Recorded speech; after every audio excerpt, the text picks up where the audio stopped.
welcome back to Virtually BGCMC. Today, we'll be reading Chapter 19 in Percy Jackson and the Lightning Thief. Let's get reading. Chapter 19. We find out the truth. Sort of. Imagine the largest concert crowd you've ever seen. A football field packed with 1 million fans. Now, imagine a field 1 million times that big, packed with people, and imagine the electricity has gone out and there is no noise, no light, no beach ball bouncing around over the crowd. Something tragic has happened backstage. Whispering masses of people are just milling around in the shadows, waiting for a concert that will never start. If you can picture that, you have a pretty good idea what the fields of Asphodel look like. The black grass has been trampled by eons of dead feet. A warm, moist wind blew like the breath of a swamp. Black trees, Grover told me they were poplars, grew in clumps here and there. The cavern ceiling was so high above us it might have been a bank of storm clouds, except for the stalactites, which glowed faint gray and looked wickedly pointed. I tried not to imagine they'd fall on us at any moment, but dotted around the fields were several that had fallen and impaled themselves in the black grass.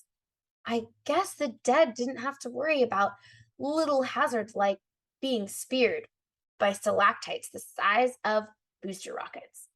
Annabeth, Grover, and I tried to blend into the crowd, keeping an eye out for security ghouls. I couldn't help looking for familiar faces among the spirits of Asphodel, but the dead are hard to look at. Their faces shimmer. They look like slightly angry or confused. They will come up to you and speak, but their voices sound like chatter, like bats twittering. Once they realize you can't understand them, they frown and move away. The dead aren't scary. They're just sad. We crept along, following the line of new arrivals that snaked from the main gate towards a black tented pavilion with a banner that read Judgments for Elysium and Eternal Damnation. Welcome, newly deceased. Out of the back of the tent came 2 much smaller lines. To the left, spirits, flanked by security ghouls, were marched down a rocky path toward the fields of punishment, which glowed and smoked in the distance, a vast, cracked wasteland with rivers of lava and minefields and miles of barbed wire separating the different torture areas. Even from far away, I could see people being chased by hellhounds, burned at the stake, forced to run naked through cactus patches, or listen to opera music. I could just make out a tiny hill with the ant-sized figure of Sisyphus struggling to move his boulder to the top. And I saw worse tortures too, things I don't want to describe. The line coming from the right side of the Judgment Pavilion was much better. This one led down toward a small valley surrounded by walls, a gated community, which seemed to be the only happy part of the underworld. Beyond the security gate were neighborhoods of beautiful houses from every time period in history, Roman villas and medieval castles and Victorian mansions. Silver and gold flowers bloomed on the lawns. The grass rippled in rainbow colors. I could hear laughter and smell barbecue cooking. Elysium. In the middle of that valley was a glittering blue lake with 3 small islands like a vacation resort in the Bahamas. The Isle of the Blessed for people who have chosen to be reborn 3 times and 3 times achieved Elysium. Immediately, I knew that's where I wanted to go when I died. That's what it's all about, Annabeth said, like she was reading my thoughts. That's the place for heroes. But I thought of how few people there were in Elysium, how tiny it was compared to the fields of Asphodel or even the fields of punishment. So few people did good in their lives. It was depressing. We left the Judgment Pavilion and moved deeper into the Asphodel fields. It got darker. The colors faded from our clothes. The crowds of chattering spirits began to thin. After a few miles of walking, we began to hear a familiar screech in the distance. Looming on the horizon was a palace of glittering black obsidian. Above the parapets swirled three dark, bat-like creatures, the Furies. I got the feeling they were waiting for us. I suppose it's too late to turn back, Grover said wistfully. We'll be okay. I tried to sound confident. Maybe we should search some of the other places first, Grover suggested, like Elysium, for instance. Come on, goat boy. Annabeth grabbed his arm. Grover yelped. His sneakers sprouted wings, and his legs shot forward, pulling him away from Annabeth. He landed flat on his back in the grass. Grover, Annabeth chided, stop messing around. But I didn't! He yelped again. His shoes were flapping like crazy now. They levitated off the ground and started dragging him away from us. My! He yelled, but the magic word seemed to have no effect. Mine already! 911! Help! I got over being stunned and grabbed for Grover's hand, but too late. He was picking up speed, skidding downhill like a bobsled. We ran after him. Annabeth shouted, Untie the shoes! It was a smart idea, but I guess it's not so easy when your shoes are pulling you along, feet first, at full speed. Grover tried to sit up, but he couldn't get close to the laces. We kept after him, trying to keep him in sight as he ripped between the legs of spirits who chattered at him in annoyance. I was sure Grover was going to barrel straight through the gates of Hades' palace, but his shoes veered sharply to the right and dragged him in the opposite direction. The slope got steeper and Grover picked up speed. Annabeth and I had to sprint to keep up. The cavern walls narrowed on either side, and I realized we'd entered some kind of side tunnel. No black grass or trees now, just rock underfoot and the dim light of the stalactites above.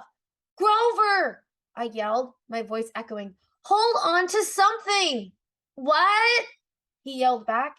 He was grabbing at gravel, but there was nothing big enough to slow him down. The tunnel got darker and colder. The hair on my arms bristled. It smelled evil down here. It made me think of things I shouldn't even know about.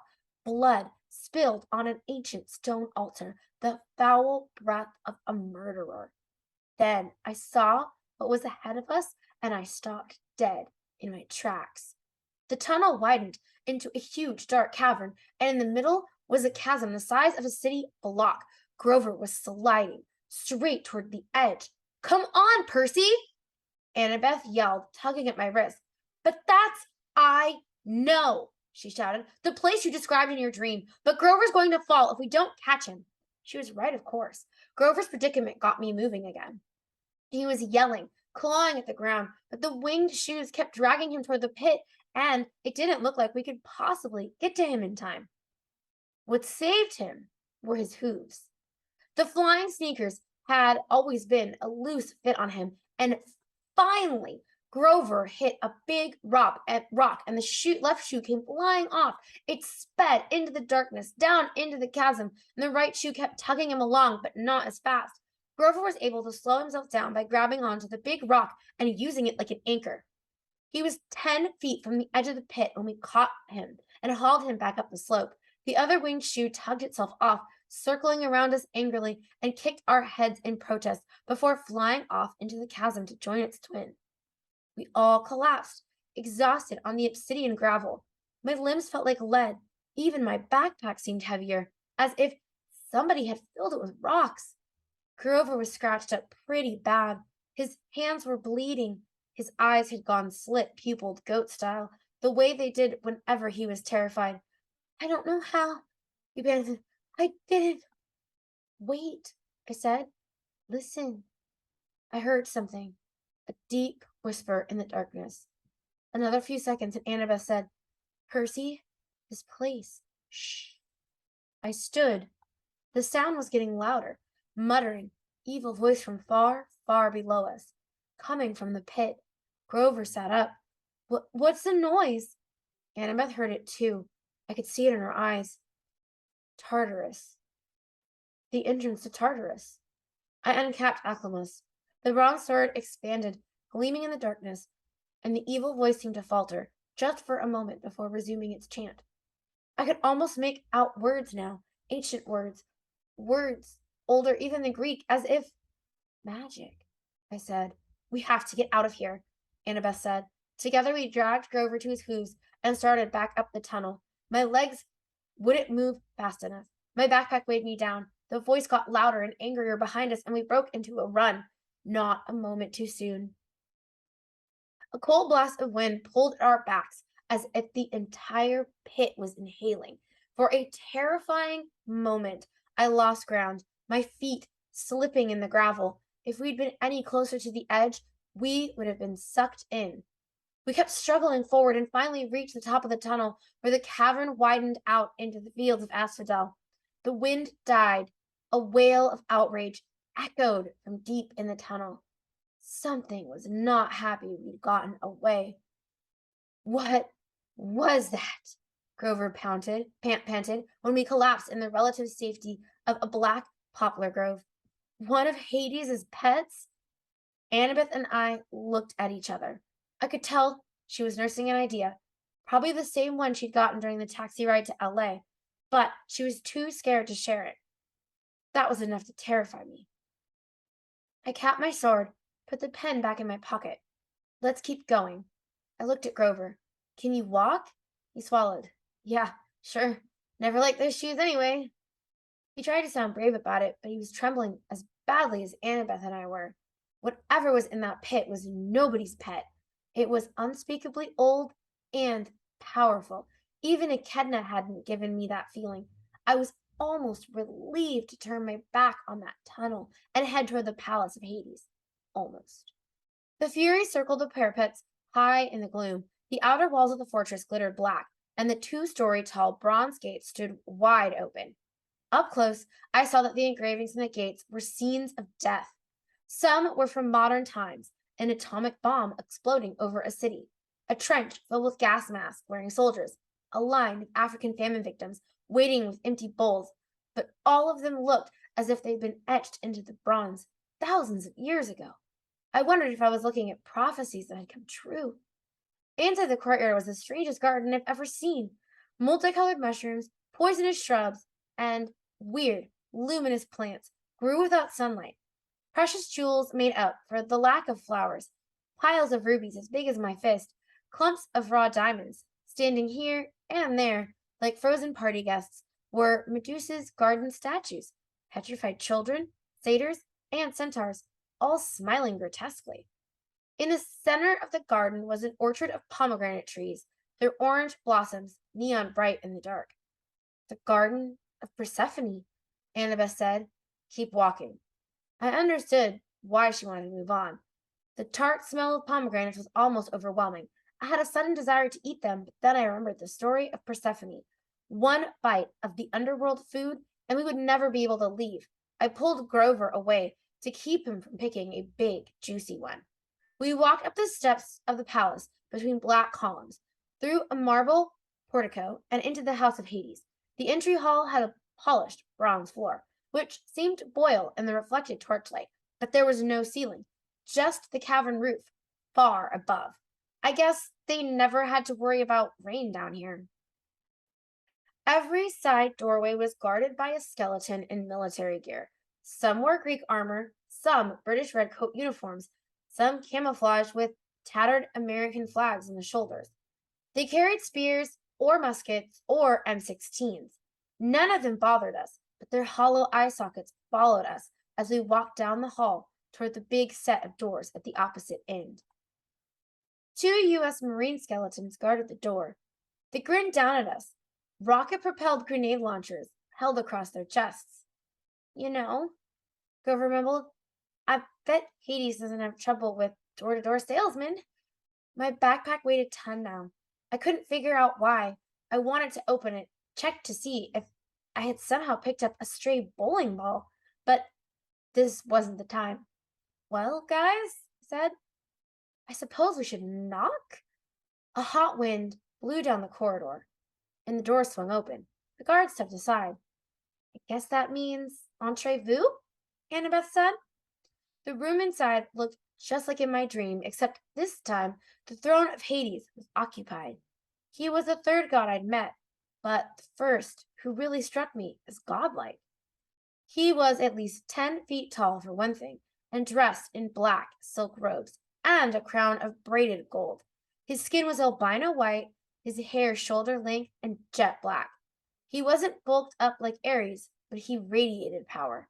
He lounged on his throne of fused human bones, looking lithe, graceful, and dangerous as a panther. I immediately felt like he should be giving the orders. He knew more than I did. He should be my master. Then I told myself to snap out of it. Hades' aura was affecting me, just as Ares had. The Lord of the Dead resembled pictures I'd seen of Adolf Hitler or Napoleon, or the terrorist leaders who direct suicide bombers. Hades had the same intense eyes, the same kind of mesmerizing, evil charm. You are brave to come here, son of Poseidon, he said in an oily voice. After what you have done to me, very brave indeed. Or perhaps you are simply very foolish. Numbness crept into my joints, tempting me to lie down and just take a little nap at Hades' feet, curl up here and sleep forever. I fought the feeling and stepped forward. I knew what I had to say. Lord and uncle, I come with 2 requests. Hades raised an eyebrow. When he sat forward in his throne, shadowy faces appeared in the folds of his black robes, faces of torment, as if the garment were stitched of trapped souls from the fields of punishment, trying to get out. The ADHD part of me wondered off task whether the rest of his clothes were made the same way. What horrible things would you have to do in your life to get woven into Hades' underwear?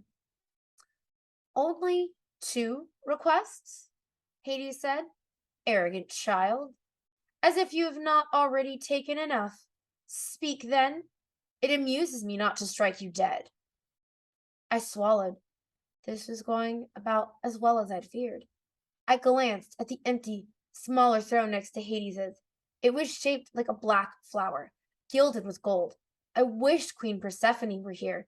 I recalled something in the mist about how she could calm her husband's moods, but it was summer, of course. Persephone would be above in the world of the light with her mother, the goddess of agriculture, Demeter. Her visits, not the tilt of the planet, create the seasons. Annabeth cleared her throat. Her finger prodded me in the back. Lord Hades, I said, look, sir, there can't be war among the gods. It would be bad. Really bad, Grover added helpfully. Return Zeus's master bolt to me, I said. Please, sir, let me carry it to Olympus. Hades' eyes grew dangerously bright. You dare keep up this pretense after what you have done? I glanced back at my friends. They looked as confused as I was. Uncle, I said, you keep saying after what you've done. What exactly have I done? The throne room shook with a tremor so strong they probably felt it upstairs in Los Angeles. Debris fell from the cavern ceiling. Doors burst open along the walls, and skeletal warriors marched in, hundreds of them, from every time period and nation in Western civilization. They lined the perimeter of the room, blocking the exits. Hades bellowed, Do you think I want a war, godling? I wanted to say, well, these guys don't look like peace activists, but I thought that might be a dangerous answer. You are the Lord of the Dead, I said carefully. A war would expand your kingdom, right? A typical thing for my brothers to say. Do you think I need more subjects? Did you not see the sprawl of the asphodel fields? Well, have you any idea how much my kingdom has swollen in the past centuries alone? How many subdivisions I've had to open? I opened my mouth to respond, but Hades was on a roll now. More security goals, he moaned. Traffic problems at the Judgment Pavilion. Double overtime for the staff. I used to be a rich god, Percy Jackson. I control all the precious metals under the earth. But my expenses. Chiron wants a pay raise. I blurted, just remembering the fact. As soon as I said it, I wished I could sew my mouth shut. Don't get me started on Chiron, Hades yelled. He's been impossible ever since he discovered Italian suits. Problems everywhere, and I've got to handle all of them personally. The commute time alone from the palace to the gates is enough to drive me insane. And the dead just keep arriving.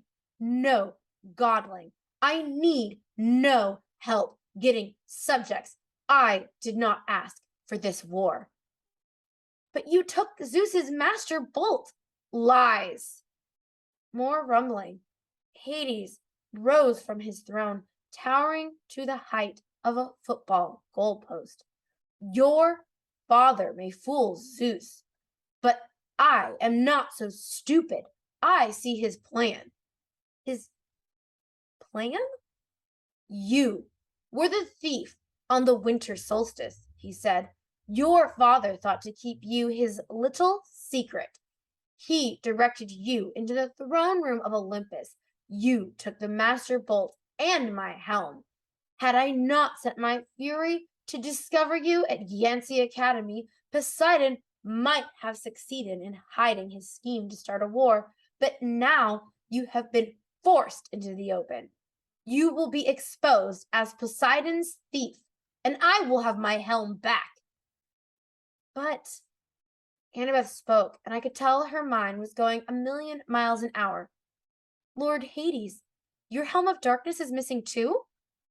Do not play innocent with me, girl.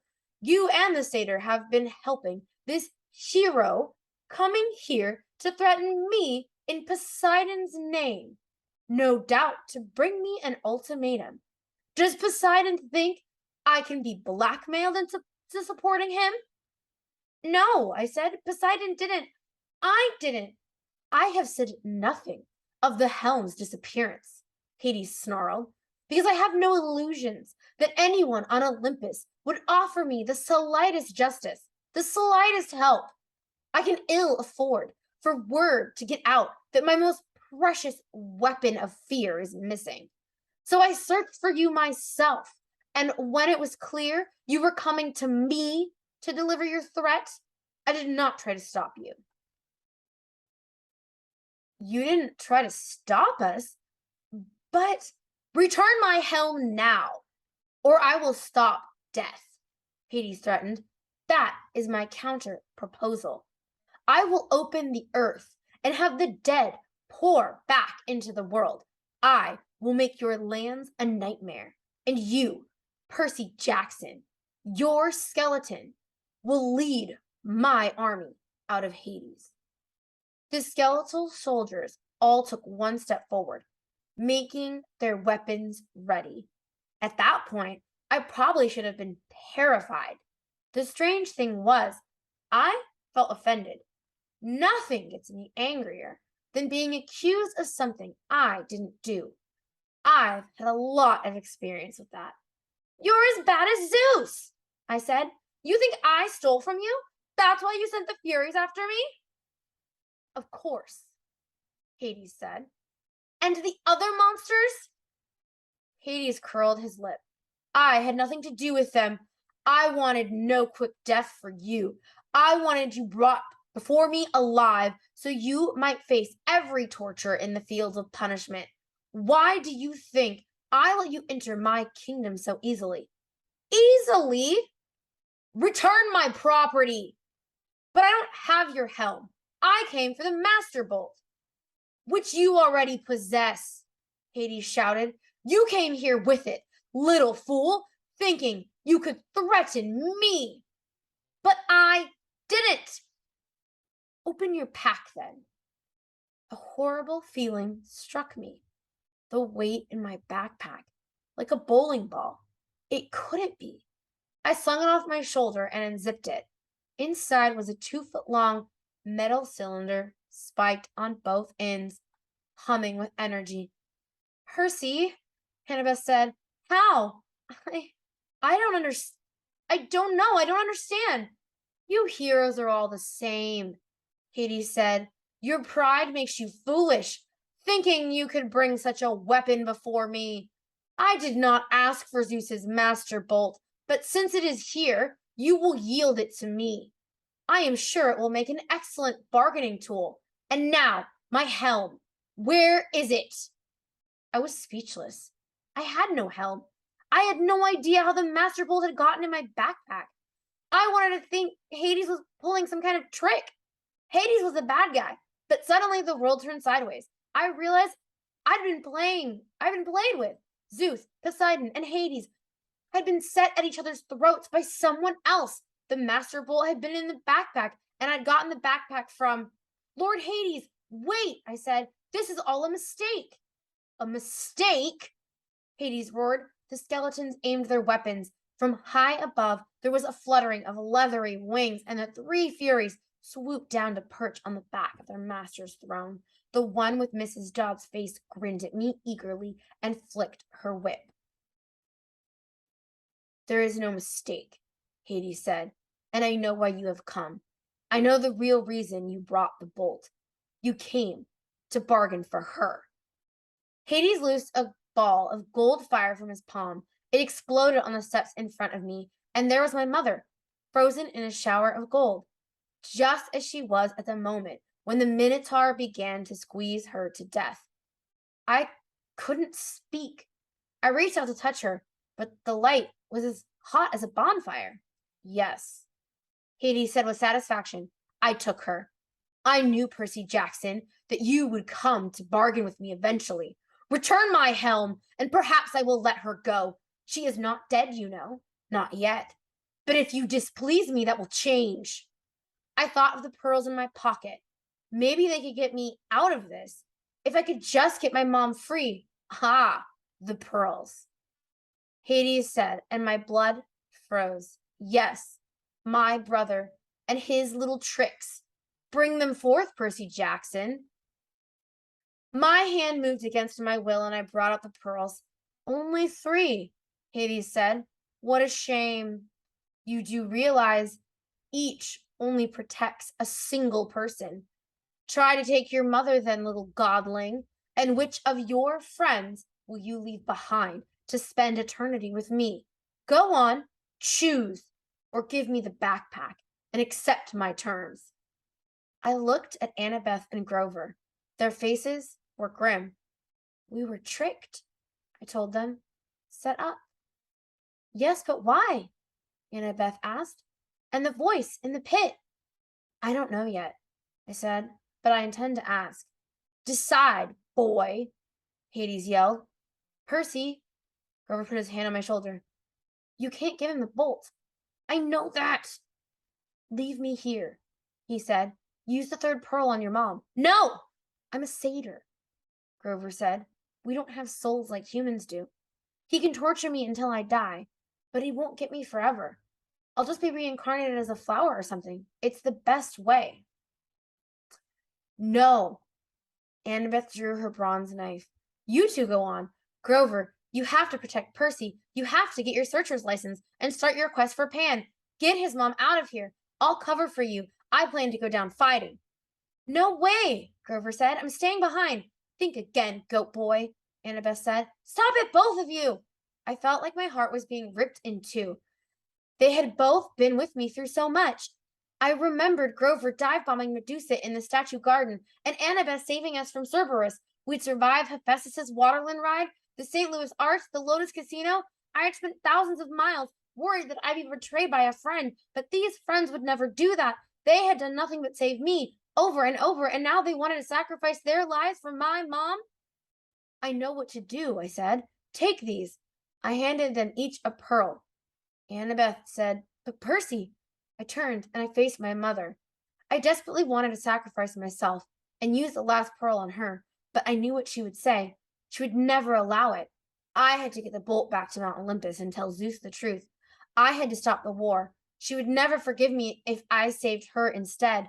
I thought about the prophecy made at Half-Blood Hill and what seemed like a million years ago.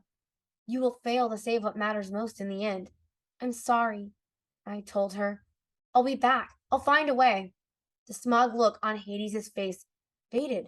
He said, Godling? I'll find you your helm, uncle, I told him. I'll return it. Remember about Karen's pay raise. Do not defy me. And it wouldn't hurt to play with Cerberus once in a while. He likes red rubber balls. Percy Jackson, you will not, I shouted. Now, guys! We smashed the pearls at our feet. For a scary moment, nothing happened. Hades yelled, Destroy them! The army of skeletons rushed forward, swords out, guns clicking to full automatic. The Furies lunged, their whips bursting into the flames. Just as the skeletons opened fire, the pearl fragments at my feet exploded with a burst of green light and a gust of fresh sea. I was encased in a milky white sphere, which was starting to float off the ground. Annabeth and Grover were right behind me. Spears and bullets sparked harmlessly off the pearl bubbles as we floated up. Hades yelled with such rage the entire fortress shook, and I knew it was not going to be a peaceful night in LA. Look up, Grover yelled. We're going to crash. Sure enough, we were racing right toward the stalactites, which I figured would pop our bubbles and skewer us. How do you control these things? Annabeth shouted. I don't think we do, I shouted back. We screamed as the bubbles slammed into the ceiling and darkness. Were we dead? No, I could feel the racing sensation. We were going up, right through solid rock as easily as an air bubble in water. That was the power of the pearls, I realized. What belongs to the sea will always return to the sea. For a few moments, I couldn't see anything outside the smooth walls of my sphere. Then my pearl broke through on the ocean floor. The other two milky spheres, Annabeth and Grover, kept pace with me as we soared upward toward the water. And kerblam! We exploded on the surface in the middle of the Santa Monica Bay, knocking a surfer off his board with an indignant, Dude! I grabbed Grover and hauled him over to a life buoy. I caught Annabeth and dragged her over too. A curious shark was circling us, a great white, about 11 feet long. I said, Beat it. The shark turned and raced away. The surfer screamed something about bad mushrooms and paddled away from us as fast as he could. Somehow, I knew what time it was. Early morning, June 21st, the day of the summer solstice. In the distance, Los Angeles was on fire. Plumes of smoke rising from the neighborhoods all over the city. There had been an earthquake, all right, and it was Hades' fault. He was probably sending an army of dead right after me right now. But at that moment, the underworld wasn't my biggest problem. I had to get to shore. I had to get Zeus's thunderbolt back to Olympus. Most of all, I had to have a serious conversation with the god who tricked me. Okay, members, now that we have finished chapter 19, we find out the truth, sort of. I have 3 comprehension questions for you. Question number 1, who do you think was in the pit that the shoes were taking Grover to? Question number 2, what was stolen from Hades? And question number 3, how do you think the Master Bolt ended up in Percy's backpack? That's all I have for you today, and if you know the answers, pop them in the comments below. And we'll catch you next time, where we read I Battle My Jerk Relative. Bye!